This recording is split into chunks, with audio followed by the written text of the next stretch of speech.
Welcome back ناظرین. افتخار صاحب وہیں سے کنٹینیو کرتے ہیں جہاں سے آپ نے چھوڑا تھا. کیا کہہ رہے تھے آپ؟ تو میں یہ کہہ رہا تھا کہ جو کشمیر اس ٹائم پہ شہرک، ہم شہرک کیوں کہتے ہیں؟ آپ اس کا جغرافیہ تو دیکھیں نا، پورا ورلڈ اس کا جغرافیہ تو دیکھیں. ہمیں اگر 3 گھنٹے بھی مل گئے نا، ہم سری نگر کے اس طرف ہوں گے. بالکل. لیکن ہم نہیں چاہتے، ہم یہ چاہتے ہیں کہ بھائی کشمیر ہمارا نہیں ہے، کشمیر پہلے کشمیریوں کا ہے. اور پھر کشمیر جو ہے وہ کشمیری کیا چاہتے ہیں؟ ایک مسلمان کے لیے کتنا بھی بغض رکھے لیکن وہ جھکے گا مسلمان کی طرف، اور یہ انڈیا کو پتا ہے. بالکل بھائی آپ اس ایریا کو کم سے کم نیوٹرل ٹیریٹری تو دے دیں. پہلے تو اسپیشل اسٹیٹس تھا نا. آپ وہاں کے پہلے کشمیریوں سے پوچھنے کا حق رکھتے ہیں. آپ یہاں کے کشمیریوں کو چھوڑ دیں، وہ آپ کے سامنے ہمارے 3 4 ناران کاغان کس طریقے سے ہم جا رہے ہیں اور وہ ہم سے کس طریقے سے. آج کشمیری کہاں پہ بیٹھا ہوا ہے؟ پاکستان کے اندر ہر جگہ پہ.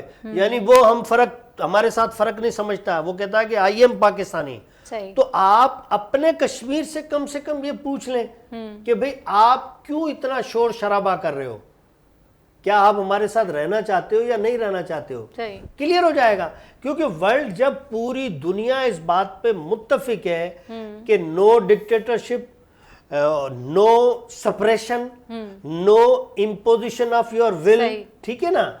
تو جب یہ چیزیں نہیں ہیں تو پھر اس کا مطلب ایک ڈیموکریٹک ورلڈ مانا will of the collective people. Collective will پوچھ لو اپنا مقبوضہ کشمیر کے لوگوں کی، پتہ چل جائے گا. آپ کے سامنے لداخ اور لیہ جو ہے وہ بھی ناراض ہیں اس بات پہ کہ بھئی ہمیں آپ نے اپنی یونین کا حصہ کیوں؟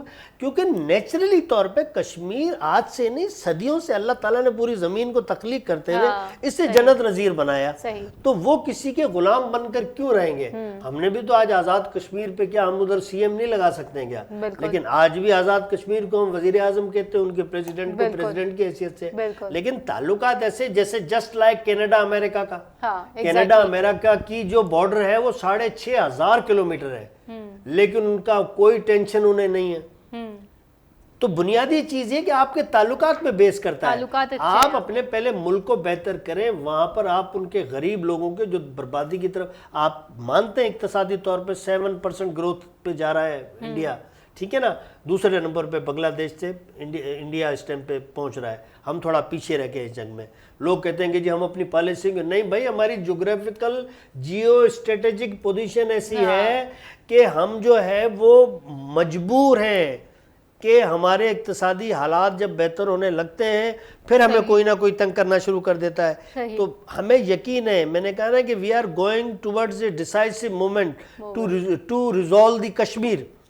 کشمیر جس دن ریزالو ہو گیا، اب پاکستان 5 سال کے اندر میں دیکھ رہا ہوں کہ زیادہ نہیں تو اس ریجن کی ایک پاور بننے میں جا رہا ہے. سپر پاور کی بات نہیں کرتا. سر یہاں پہ یہ بھی پوچھوں گی میں کہ نا مطلب ہمیشہ ہم بحث کرتے ہیں مسئلہ کشمیر کا حل. آپ کے خیال میں کس طرح ممکن ہے اب جو صورتحال ہو گئی، جیسے کہ عمران خان صاحب نے بھی کہہ دیا ہے کہ اب جنگ کے خطرات جو ہیں وہ منڈلا رہے ہیں. آپ کو کیا لگتا ہے اگر جنگ ہو گئی تو کیا اس کا اب اس کے اندر ایک تھوڑا سا میں ایڈوانٹیج بھی دے رہا ہوں اور طنز بھی کر رہا ہوں، ٹھیک ہے نا، تھوڑا سٹائر کر رہا ہوں میں اس کو کہ انڈیا کی مجبوری کیا ہے کہ اگر وہ کشمیر کو چھوڑتا ہے تو اسے ناگالینڈ بھی جا رہا ہے.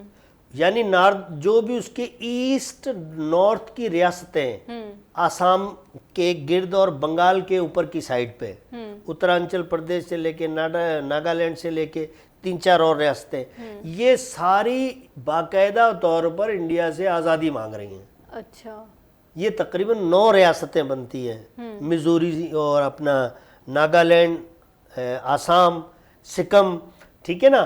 اب وہ کہہ رہے ہیں کہ اگر ہم نے اس کا آزادی دے دی تو وہ ریاستیں بھی گئی ہاتھ سے. تو بھئی یہ تو ایک دن ہونا ہے نا. کیونکہ برِ صغیر کیوں کہتے ہیں آپ ایک ملک نہیں ہیں. ویری سوری ٹو سے کیرالا اور جو آپ کا نارتھ کشمیر جو لداخ ان کے پاس ہے، ان کا کلچر میچ کرتا ہے کیا آپس میں؟ نہیں. یعنی وہ جہاں پہ یہ اپنا انگریز اور ڈچ اور یہ جو لوگ آئے تھے اس وقت آپ دیکھیں کہ یعنی بالکل ڈائیورسٹی ہے جغرافی میں. تو برِ صغیر بیسیکلی خود کیا ہے؟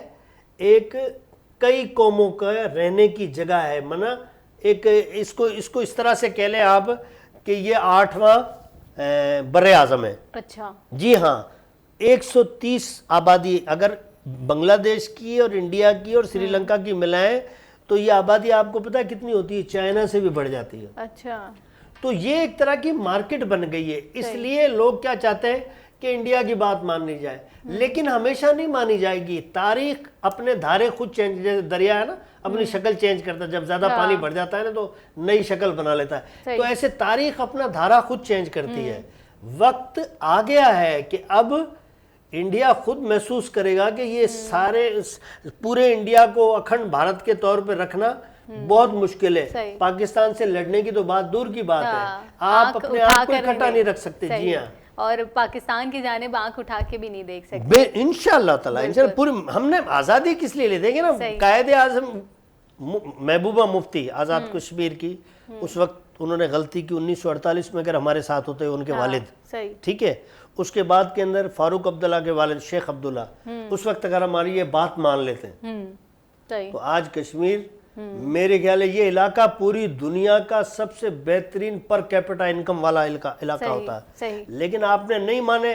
چلے ہم کہتے ہیں شکر ہے پھر بھی دیر آئے درست آئے. صحیح سر, بہت ہی پیاری بات. اسی اچھی بات کے ساتھ دیر آئے کہ درست آئے پروگرام جو ہے اپنے اختتام کو پہنچا ہے. اپنی ہوسٹ کوکب فاروقی کو اجازت دیجیے. اللہ نگہبان.